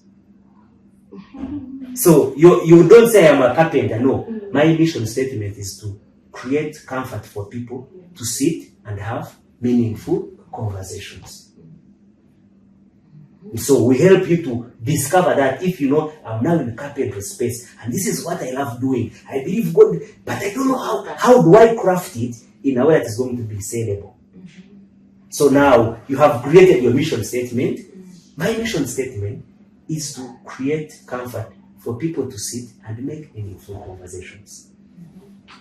If you want to have a meaningful conversation, I can create for you a conducive environment through the products that I make. And these are the products that I make. You can find me here. And now we can say you can create a platform where people can find you online, can find you physically. I have just designed a concept for a carpenter. In just split seconds. So when I go to a carpenter, I help them. How do you nurture that God has given you? How do you create it and work on it? So we have developed it, we have discovered it, we are now developing it, we are setting it to thrive. That is what NPR is about. Get a young man, focus them on that is inherent in them. We ask them questions. If you go to a gathering, where will you sit? And a person will say, I will sit in front. I will tell you that person is a sanguine. Because of where they have chosen to sit. I will ask you, what is your best? I say, purpose. Say, temperament. That person is a leader. Just by the color of the cloth that you like putting on, I will be able to profile you and be able to segment you well. If you're in a workplace and you say, when I'm at a workplace, what do you do?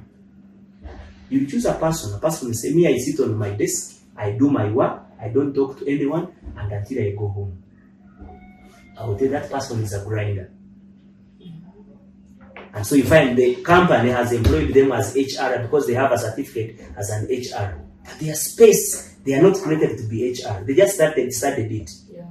But if you could create, by profiling, create a place where this person will sit on a desk for the whole day, that person is a grinder. Yes, they studied HR, but if you could put them in a place of production, you get meaningful work out of them than where you have placed them professionally. So as a company, NPR will help you profile your team so they will be paraded properly. We call it professional parade. There is a person who is called a minder, who will walk in this space by the close of the day. It might even be their first day at that workplace, but they have known each person's name, they have known even their birthday, they know their WhatsApp account. First day at their workplace, that person is a binder. That person, their work is they will tell people, today is so and so's birthday, let us go, let's get for them a cake. Someone has lost their relative, let's collect mabugo for them. That person, their place, their professional parade is in a binder. That person, if you put them in a space where they're able to help people thrive at their workplace, that person can serve better as an HR than a person who is qualified. Because they will know who is sick, they will know who has lost their grandmother, they will know whose child is in the hospital, they will know everything about the workplace. So when we come into your space, we're able to help you analyze your teams and profile them. Young people, we go to schools, we help young people, talk with them, have one-on-one, segment them, we have very many desks. By the time we are through with them, we know this person, from what they like to do, they are going to be this. If they could be helped in these areas, they will thrive in this area. And we focus them on what they can do best, not on what their parents want. Some of the people have done courses because their parents said we don't give birth to other people other than doctors. So if a person I'm told there's a musician who studied medicine, after getting the certificate, went and handed over the certificate to the father, dad and mom, here is your certificate, let me go and sing. Because that's what I want. What a wasted resource. If they had focused that young man, if he had studied the music and did the things, he would be so far. We spend a lot of time doing the things that we not even. I remember we used to study Canadian prairies.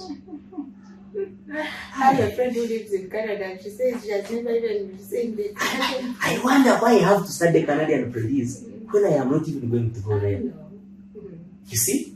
But you see, the education system that we have was made for the Industrial Revolution. We have even bypassed the information revolution. We have bypassed very many things, but we are still using the same education system. So you see, we have a lot of work to do to help people refocus, re-strategize. Yes, I found myself in the legal area, but I realize my work is in helping people discover their purpose. Must I be confined in low volumes and what? I can do this just for my bosses or for people I work with, but in my free spaces, I can go and do. I like cooking. If I like cooking, I can go and make cookies. I come and I sell them to all these people as I am doing my legal work. Later on, I will leave this space. I have established my cookery and place and something where I will leave this space. I don't need it. I will begin doing what I love doing. And I begin earning from it. So that's what my purpose revolution is about. So we help people to discover, develop, and thrive on their God-ordained purposes. Yes. And speaking of that, in this generation, because I deal with youth equally, there are formats, there are methods. Call them, formats or methods used for these young people to understand, and I think that's why even their curriculum is changing and everything. How do you manage to reach these people, the Gen Zs, the children of this generation, who are full of why must I do this, or why should I? They're not like us who used to do something because you've been told to do it. Me, I find challenges in mentoring those. So how do you handle that? Yeah, so dealing with young people, you must be equipped to deal with them. One, you must know what do they want. So like in our course, it is tailor-made with a lot of fun. We do all this thing, dancing. When you find me with one young people, I am now, this November, I will be making 43. You'll think I am like 20. What betrays me is the beard and the gray hair on my head. But sometimes I cut it off and I look like them. We fold our sleeves, we dance, we do what? In my former life, I used to do a lot of acrobats. Somersaulting, spreads and what. I do that a lot even now with young people. So I must keep fit. So I am fit. We go there. It is a dance challenge. We get up on our feet. We dance. We do what they like. But we also pass. That content is also having the material that we want them to learn. We give them challenges, things that challenge them, things that will show them that it's not about this, it's about this. So we have materials that help them, that are speaking to them in their current stage. Now, for example, you can't go with a chalkboard. No, we have things, we have videos, we have created a lot of content over time that is appealing to them. We roll things that are speaking to them in their current state. And again, we are training their peers.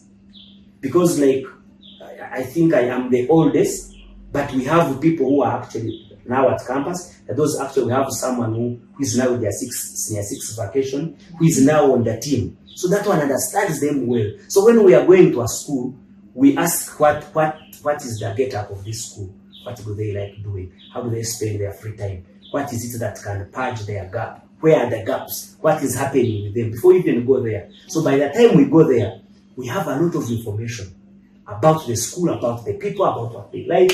If they like this gangster life, I have lived a gangster life. Really, how to jazz that thing, switch and get to their spaces and do what? We do arm wrestle, we do sprints, I do a summer on the stage and everyone said that guy is cool. We do a break dance. So we do what they love, but we also pass on the material and the content that is relevant for them to get to the other side that we want them to go. So it is helping us in catching them, because now they like a lot of visual aid. they want to see what you're talking about. So you will not get your books. No, you have material that are going to speak to them. So you need to really get, you must have content that is customized for their need. And it is attracting them. They come back. We do a lot of work with them. And I just love young people. When I'm with the young people, I become young again. Yeah, it has been a thrilling experience with young people. Yeah. And this is an appeal to the church. Yes. You know, many churches think straining yourself into this kind of space that they call of the world, that you are being swayed into the world. But to reach the young people of this generation, you must speak the language. Yes, you must speak their language. You must come to their level for them to understand you. Yes. You cannot, and I think communication in general, not just even reaching out to the young people, communication in general, to be an effective communicator, you must do it the way that particular person will understand it. Yes. Not just to do it because this is how it's done. We must get to the marketplaces. We must learn to go even in the theaters and the acting, because these young people, that's what they like, that's what they enjoy. To the screens, because their life is on the screen. Their life is on gadgets. That is where you find them. You are not going to find them in church or, you must find them in the fields. They love sports and all that. Yes. So if you're going to reach the young people, we need to adjust a little bit. Yes, and get in their spaces. Yes. Now, yes, you're speaking about the programs you do. Are these online or you do them physical? We have both physical and online. And we are upgrading our content to be more online, because most of the people are online now. Almost everyone is online, including my mother in the village, who is now getting to 80. She's also on WhatsApp. So if I have something good, I send it to her. I send her photos of her grandchildren. I send her photos of our happy moments, and she's so happy. So everyone is online. So we must find them online. If you want young people, they are online now. So we must invade their spaces. We invade them with content that is going to appeal to them. That is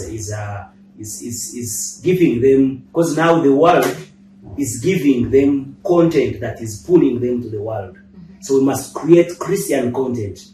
We must create things that are going to benefit them in there, because the cliche is that Christian life is boring.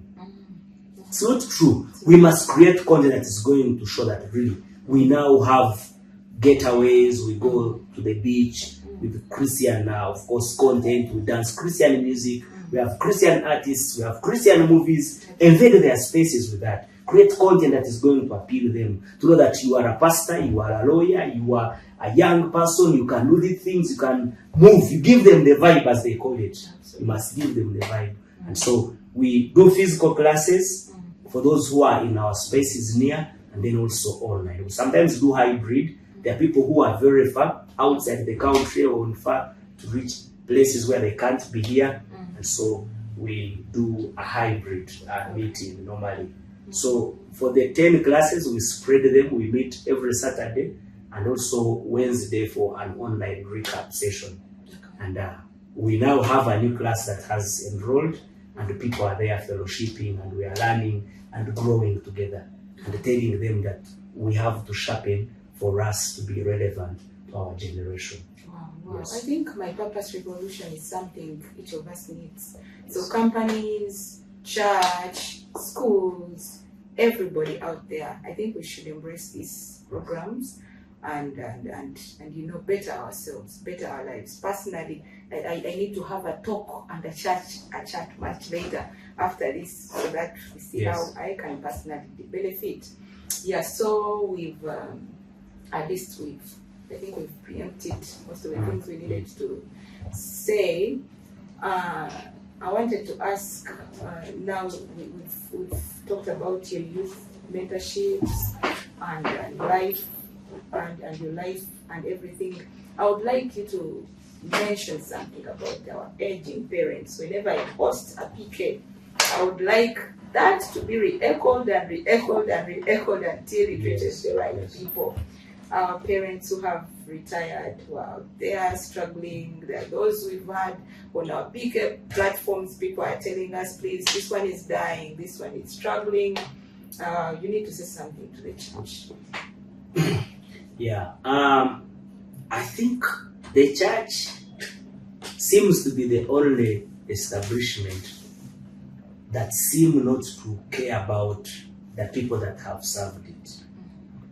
Of course, I know they will say resources, we are trying our best, but if we could become more intentional, we could give. From the time that my father started serving in the church, he has poured his life in the church. He has poured his all. If it was work at church, it would be work at church. And he's a workaholic.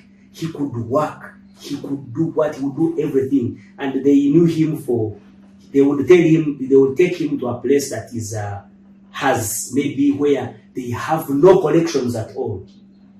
So they take him. That's what he would be able to revamp it, or to a national that is phasing out or is about to collapse. They will take him there because of his systems, doing what, doing the other. He gave his life, his entire life to the church. And so the church must be mindful of its people.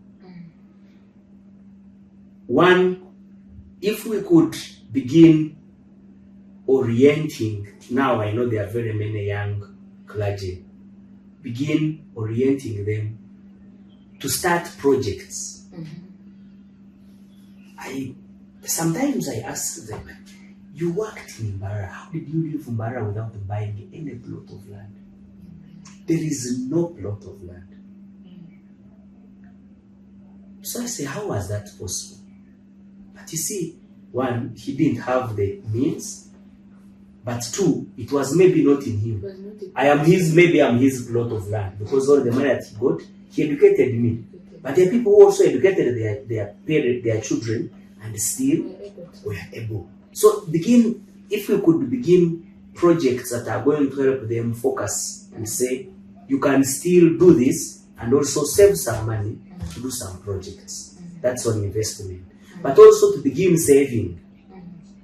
You're not paying them much. Now I will talk about the Anglican Church because that's where I've grown the bigger segment of my life. So the Anglican setup has that bottom-up approach. Everything goes up, nothing comes down. Which I think is a very unfair system. So if the church can be mindful saying that if, for example, a person has collected 50 million, can we say we give this as a quota to the church? But also we give this to the church that is resident here, but also to a man who is sitting in that work. Should also be given a portion of that, either in his saving.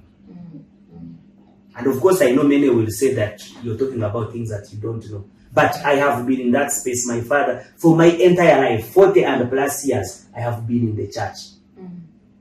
So I'm doing that from I have observed, I have seen.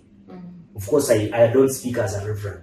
But if we could have those interventions, so that we begin thinking about the men and women that have served, so they begin benefiting from this. By the time a person retires, they have a handsome package. You ensure that they run projects that are going to help them. Now, when my parents retired, they started a group of retired clergy in my diocese. And they have been putting themselves, they build tents where they go and bury their clergy that have died, fellow retired clergies. They put together some money and bought some chairs. And the church is looking at them. I don't even think they even care about what they are doing. Those are old dogs, let them take care of themselves. But if the church could be interested, if they have put themselves together, they are putting money together, invest in them. Give them health insurance. There is no health insurance. We could go there. If my father does not have money, he will die. There is no health insurance. Some even don't have a home to They don't even have a home to go to. So these are some of the interventions. And when they, like us as a family, the thinkers, we started putting together some money. Every family raises 50,000 that we put together every month for purposes of helping our parents. So when one falls sick, we have where to draw from. And we have been doing it religiously, so we now have some money. We even put some in unit trusts that is bringing more money. So it is helping, but it is maybe this is on the basis of us, of our family, because we are maybe now enlightened or something. But if it could be done for all of them, and then they begin benefiting, and it's not even much. You can imagine from the time a person enrolls, you have been saving for them 100,000 every month. By the time they retire at 60, 65, they would have a lot of money. It is a lot. You help them with those savings to go and start some things, to run some projects. When they get to 50, ask them, do you have a piece of land? Where we want to see you begin building? Some of them retire, they have no homes because they have sold their lives to the church, to God. And I think the church has not been alive to their situation, which is very unfortunate. Good thing the church has given birth. We are the products of the church. We can reinvent the wheel. We can start talking to our parents. Yes, you're serving God, but also begin a head goat cow project. Yes, you're serving God. These hens can run, can grow, can become, because that's where my parents used to get money from to pay our fees. Because the money that was from church is never enough. You can imagine paying for 8 children with like 300,000, 400,000, 500,000. I think it includes about like 600,000 or 700,000. I don't think it went beyond that for his entire service as a clergy. So there's a lot to do. We have a lot of work. Really, the church is my mother. The church pains me. When I see these things happening, they're happening to me. I bleed inside. And as God gives me the means or gives me the ability, I'll be able to see how I will begin championing movements to help these especially retired clergy and also their children. There are clergy that can't afford school fees for their children. It shouldn't be. We have very many church-founded schools, but now there are many ventures. They don't care about the children of the clergy anymore. They will chase your child. They don't even want to know. If your father can't afford, let them go. So, and I believe those church schools were started to help the clergy and also the communities. But now, you go to my former school, Barasco, and see how much money you have to pay. I know. Hey, you go to UC where I went.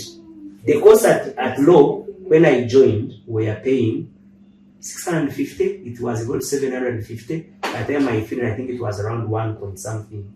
But now a law student is paying close to 7 million. 7 million. So which clergy is going to afford that? So the same way we have a big God, a great God, a rich God, it should reflect the lives of his servants. Yes.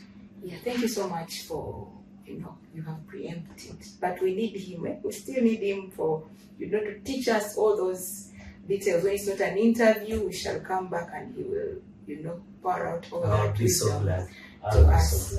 Okay, any parting words that you feel you need to say? Anything you've forgotten or you want to say? This I must say. One, to the young people, get someone to account to. It might be your parent, it might be your sibling, it might be a confidant, but someone that can hold you accountable. To the young adults, please seek divine guidance in choosing your mate, which is so crucial we like things that appeal to our eye. If you are a gentleman, I want a beautiful girl with big nyash, with what, with golden hair, with what, with a natural gap, with the American. Those are things that we want. But you see, you're limiting yourself to only the physical, to the hardware. You need to get down to the software, and it is only God who can reveal those to you. Please don't just go and follow.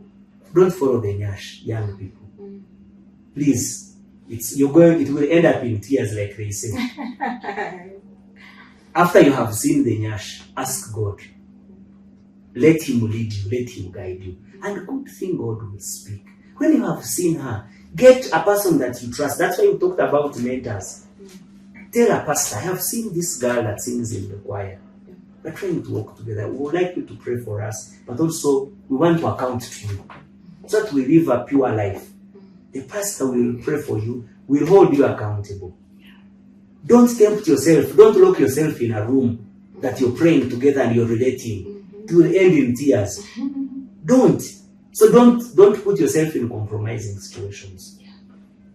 3, it is very important for someone to begin thinking about their future.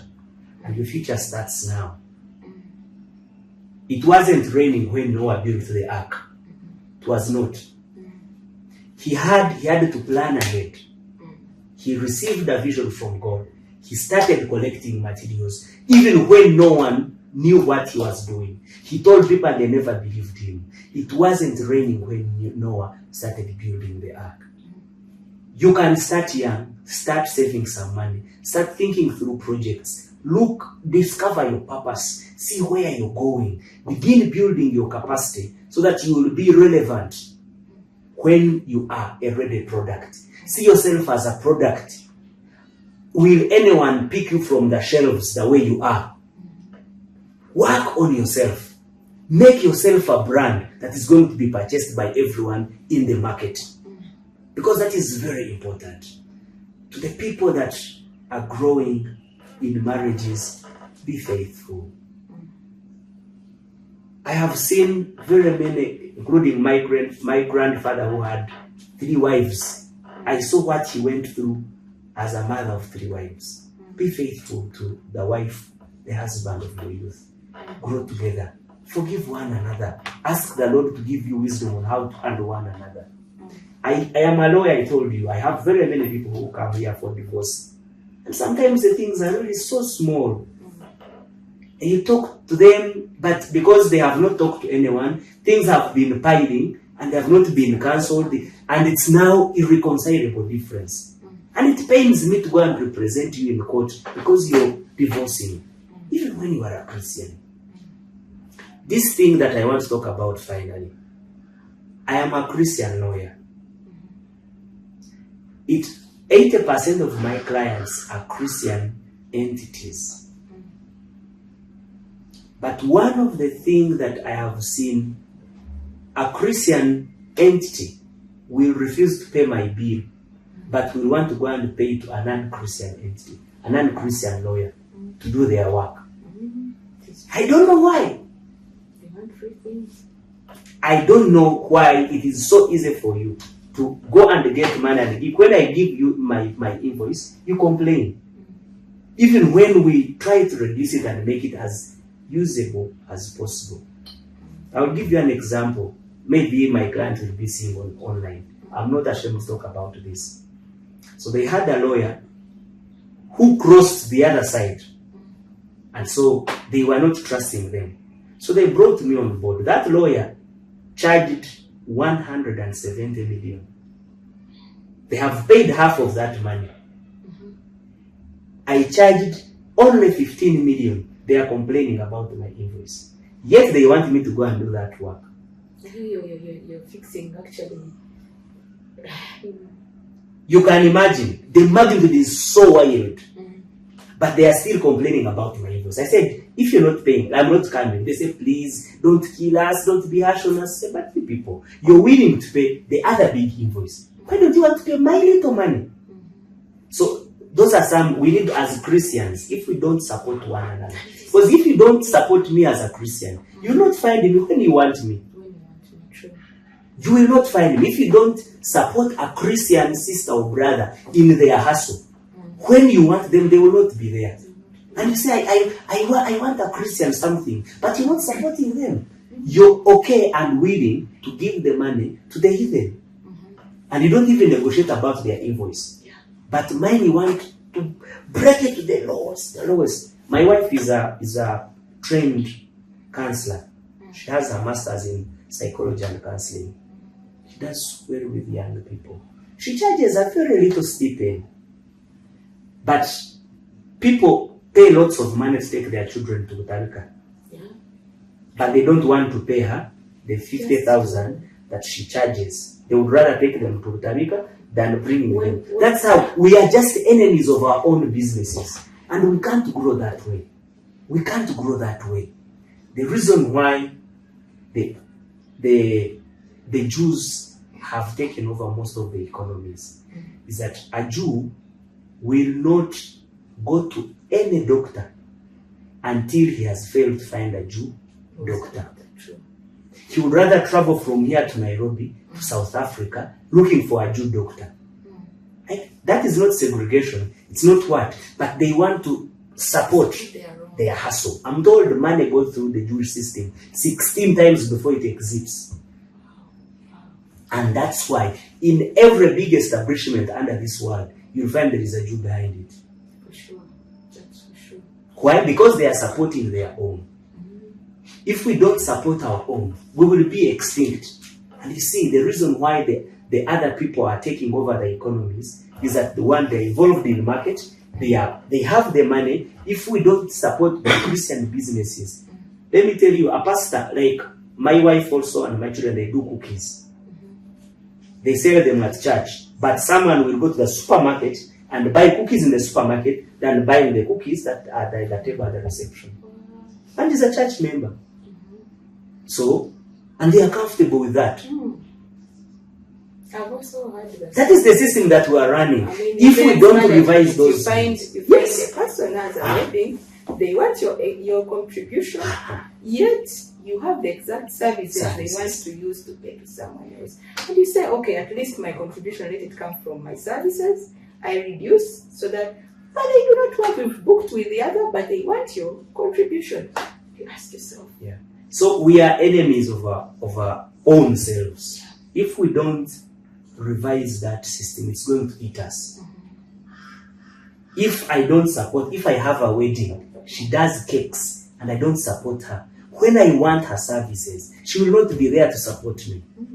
But if I'm able to support her, she will support another person. I will support another person. The system will grow. We'll find we have the resources to further the kingdom. We'll be able to support our parents. Absolutely. Because that's where we are going. We are supposed to be the support system. And our children will grow into this system. And will create business empires. The reason why the church is not growing, we are shy about business. I reign so well now in the marketplace. I have all reasons of crossing over to go and be a full-time pastor. But no, I know God has called me in the marketplace. And I know where I'm going. One of my aspirations is that I'm going to be a judge of this nation. And I want to sit on that bench and there will be Christian judgments that will come out. There will be justice. It's my aspiration. And I know God will do it. Because I have said, God, you made me a lawyer. I'm not going to run out of this business. I will remain here. I will run a law firm. I will go to the judiciary. I will go with the Christian model to go and serve in that space. It's my dream and it's my desire. Let's support one another. And you see what is interesting? There is enough resources for all of us. Enough resources. Those are my parting shots. Wow. This has been really a rich conversation. Thank you, Council Arthur, Pastor Arthur, and PK Arthur for accepting from your busy schedule to be hosted.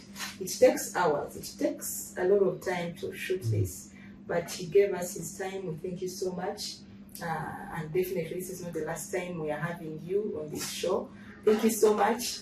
I believe you've had your take. I've had my take. If I am to now list for you what I've noted in my head and what I'm going to rewatch and learn more, we can spend a full day here.